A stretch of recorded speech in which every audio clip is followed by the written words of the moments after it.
Hello student, मैं सारिका आज के इस वीडियो में आपका स्वागत करती हूँ।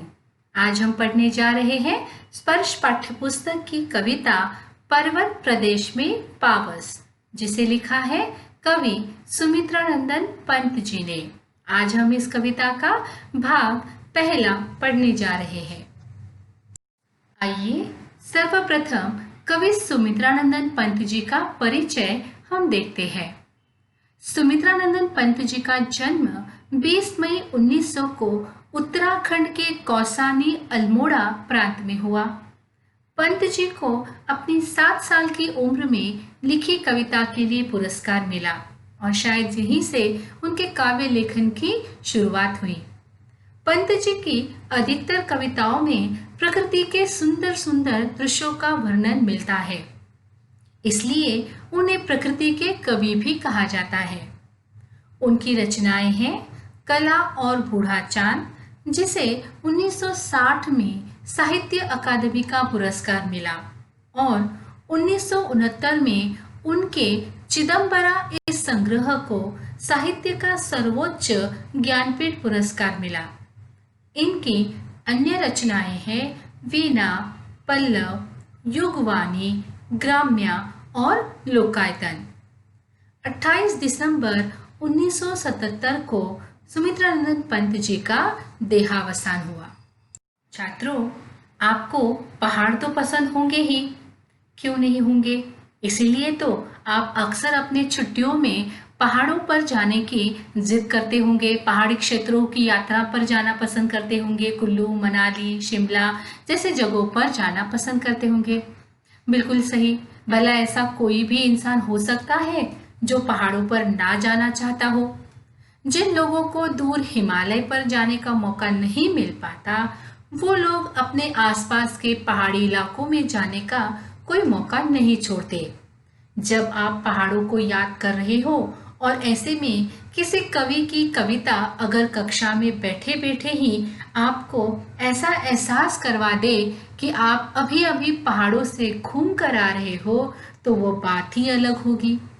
ये क्षमता सुमित्रानंदन पंत की कविताओं में मिलती है।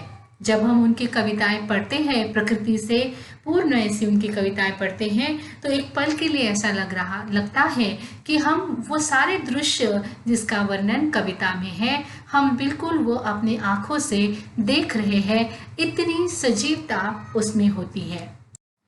आज हम पंत जी की जो कविता पढ़ने जा रहे हैं, उस कविता में प्रकृति के रोमांचक सौंदर्य को अपनी आंखों से निरखने की, देखने की अनुभूति वह कविता हमें देती है।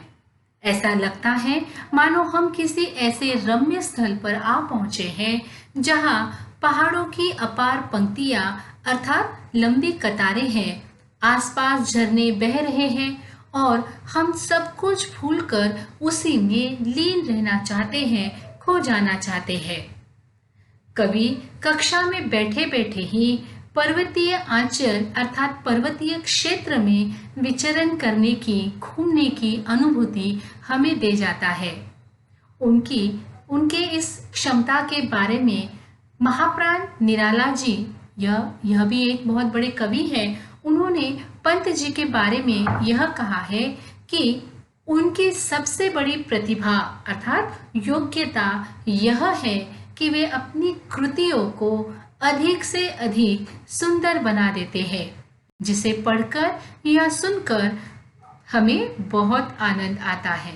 चलिए कविता की शुरुआत करते हैं और देखते हैं कविता का पहला पद। पावस ऋतु थी पर्वत प्रदेश, पल पल परिवर्तित प्रकृति वेश। शब्दार्थ देखते हैं। पावस ऋतु अर्थात वर्षा ऋतु, बारिश का मौसम। पर्वत प्रदेश यानी पर्वतीय प्रदेश। परिवर्तित अर्थात बदलना, बदलाव दिखना।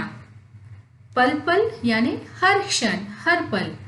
प्रकृति वेश अर्थात प्रकृति का रूप। चलिए कविता का अर्थ देखते हैं। कवि सुमित्रानंदन पंत जी वर्षा ऋतु का वर्णन करते हुए पर्वतीय क्षेत्र में प्रकृति में पल पल हो रहे बदलाव के बारे में बताते हुए कहते हैं कि जब पहाड़ी इलाके अर्थात क्षेत्र में बारिश होती है तो वहाँ की प्रकृति पल पल बदलाव दिखाई देता है। जैसे पहाड़ों के ऊपर कभी धूप खिलती है तो अचानक कभी काले बादल घिर आते हैं, तो कभी धुआंधार बारिश होने लगती है और दूसरे ही पल वो बारिश रुक जाती है। कभी गुप्त अंधेरा गिर जाता है तो कभी सुंदर सा इंद्रधनुष दिखाई देता है। तो यहाँ पर कवि इसीलिए कह रहे हैं कि प्रकृति पहाड़ी क्षेत्रों में पल पल हर क्षण अपना परिवेश, अपना प्रकृति रूप बदल रही है। कविता का अगला पद है, मेखलाकार पर्वत अपार, अपने सहस्त्र द्रुग सुमन फाड़, अवलोक रहा है बार बार, नीचे जल में निज महाकार, जिसके चरणों में पलाताल, दर्पण सा फैला है विशाल। कविता के शब्द इस प्रकार है, मेखलाकार, मेखलाकार अर्थात करधनी, करधनी अर्थात कमर में पहनने का जो आभूषण जो गोलाकार होता है, उस प्रकार वहां पर पहाड़ गोलाकार रूप में फैले हुए हैं, जिसे कवि ने क्या कहा है, मेखलाकार। तो मेखलाकार, मेखला अर्थात कमर में पहनने का एक आभूषण। सहस्त्र, सहस्त्र अर्थात हजार। द्रुग सुमन, द्रुग अर्थात आंखें, सुमन अर्थात फूल। तो दोनों का अर्थ क्या हुआ, द्रुग सुमन का अर्थ हुआ पुष्प रूपी या फूल रूपी आंखें। अवलोक, अवलोक अर्थात देखना। महाकार, महाकार अर्थात विशाल आकार का। ताल अर्थात तालाब। दर्पण आईना। चलिए कविता का अर्थ देखते हैं। दूसरे पद का अर्थ इस प्रकार है, कवि ने पर्वतों के आकार की तुलना करधनी अर्थात कमर में बांधने वाले आभूषण अर्थात गहने से की है। कवि कहते हैं कि करधनी के आकार के समान पर्वत भी गोलाकार रूप में चारों ओर फैले हुए हैं, मानो उन्हें पृथ्वी को गोलाकार रूप में घेर रखा हो। इन पर्वतों पर रंग बिरंगे फूल खिल चुके हैं। अक्सर हम देखते हैं कि बारिश के ऋतु में चारों तरफ रंग बिरंगे फूल खिलते हैं। यहाँ पर भी पर्वतों पर रंग बिरंगे फूल खिले हुए हैं। इन फूलों को कवि ने पर्वतों की आंखें कहा है और पर्वत अपनी इन हजारों सहस्त्र द्रुग सुमन अर्थात अपनी हजारों फूल रूपी आंखों से यह पर्वत नीचे बने तालाब में अपने विशाल आकार को देख रहे हैं। यहाँ कवि ने तालाब की तुलना दर्पण के साथ अर्थात आईने के साथ की है। क्यों की है?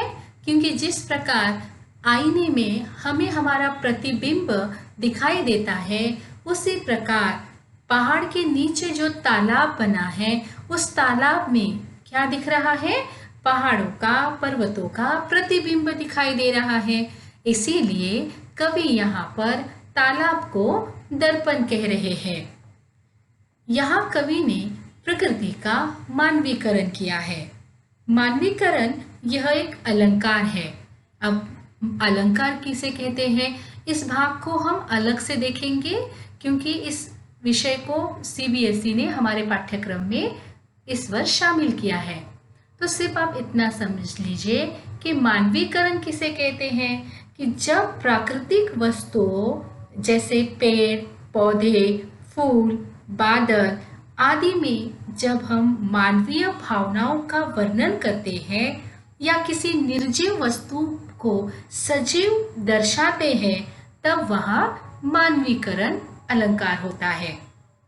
अब आप पूछेंगे यहाँ पर कहाँ हुआ है मानवीकरण, कैसे हुआ है?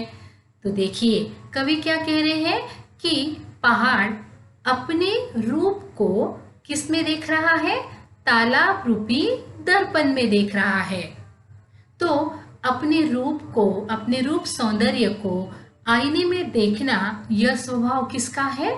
मनुष्य का स्वभाव है। जब भी वो बाहर जाता है या तैयार हो जाता है तो अपने प्रतिबिंब को आईने में देखना, ये उसका स्वभाव गुणधर्म है।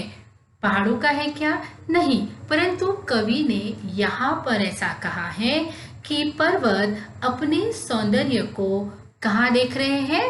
तालाब रूपी दर्पण में देख रहे हैं। इसलिए यहाँ पर क्या हुआ है? प्रकृति का मानवीकरण हुआ है। इस प्रकार के अन्य उदाहरण भी आपको कविता के अगले पंक्तियों में भी मिलेंगे। चलिए, आज कविता के जो काव्यांश को हमने पढ़ा, उस अंश पर आधारित प्रश्न चर्चा इस प्रकार है। दिए गए शब्दों के अर्थ लिखिए। पावस, प्रकृति वेश, मेखलाकार, सहस्त्र, दृग सुमन, अवलोक, महाकार, दर्पण। इन शब्दों के अर्थ आपको बताने हैं। प्रश्न 2, पावस ऋतु में प्रकृति में कौन कौन से परिवर्तन आते हैं? कविता के आधार पर लिखिए।